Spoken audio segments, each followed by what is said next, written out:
Manifesto ya New Uganda nzajirina. So let's break it down. Yesterday they released 3 manifestos, the NRM, the NUP, and the FDC manifesto. And I'm going to make 3 different videos breaking down those different manifestos. But today we are starting with the NUP manifesto. So a quick summary of the NUP manifesto. Before we get into the contents, the party president left us a message. This one I'll upload you to read it by yourself. So pause the video and read it yourself. So the NUP manifesto focuses on 11 policy priorities, at least the first ones from 2026 and beyond. And a quick overview of this particular first one. They talk about restoring freedom, constitutionalism and human rights, end of corruption, consolidate national unity, guarantee equal access to quality public services, creating jobs, establishing a public school feeding program. They talk about the position of the diaspora. They talk about land grabbing. They want to ensure sustainability of management of resources, but also transform Uganda into a tech-driven economy. Disclaimer, I'm going to particularly focus on what I found unique in this manifesto and what stood out for me. 1. They talk about restoring freedom, constitutionalism, and human rights, highlighting that BTI classifies Uganda as a defective democracy, and that Uganda is ranked 126th out of 142 countries in the World Justice Project's Rule of Law Index, meaning we are really bad in that area, and that we are characterized by disappearance, torture, and the use of military courts to try civilians. Yet Uganda is a key signatory to key international human rights instruments. So you ask yourself, yes, but what are you going to do about it? I think this is one of my favorite things about this manifesto, is that at every point whereby they are mentioning the new resolution, they say, our promise for a new Uganda. Okay, what are they exactly promising in the area of human rights? 1, they want to restore the constitutional order. How are they going to do that? They want to reinstate presidential age limits and term limits. They want to amend the UPDF Act so that civilians are not being tried under general court martials. They want to ensure media freedom so that journalists are not being harassed by the UPDF and other police people.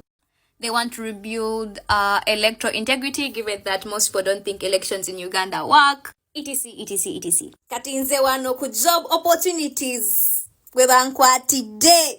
Kati promise yaabwe etya okutuwa emirimu bagambye they will increase the current tourism funding from the current approximately 289.6 billion by 10 times within the first year.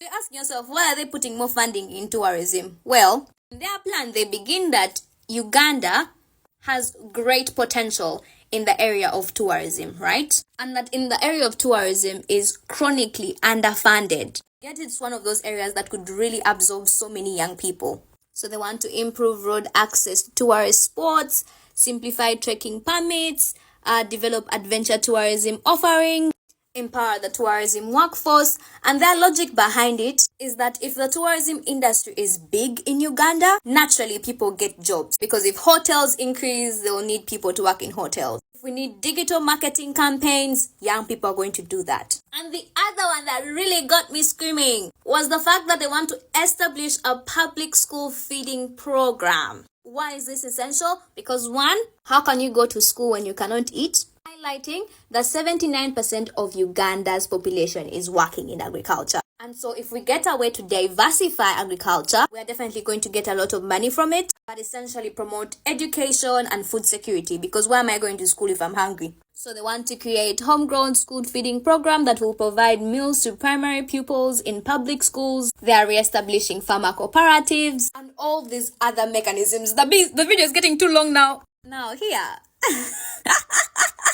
They want to devolve the local government. If you don't know what devolve means, essentially means distribution of power. Whereby its power is not central, but it's distributed. Essentially what the local council can do, at this time for them they are saying real devolution. So apparently they're implying that the current devolution we have is not real. Why are they essentially doing this? Because they believe service delivery at a grassroots level still remains very poor.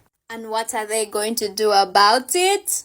They want to scale up local government funding. They want to abolish the offices of the RDCs and the RCCs. Why are they doing this? Because they believe that they are costly, duplicative, and politically biased structures that undermine democracy. Okay, we can go on and on and on about these particular promises. But those were my key interests, and those are the things that I found very, very interesting. If you have time, take off time to read the new Uganda Manifesto.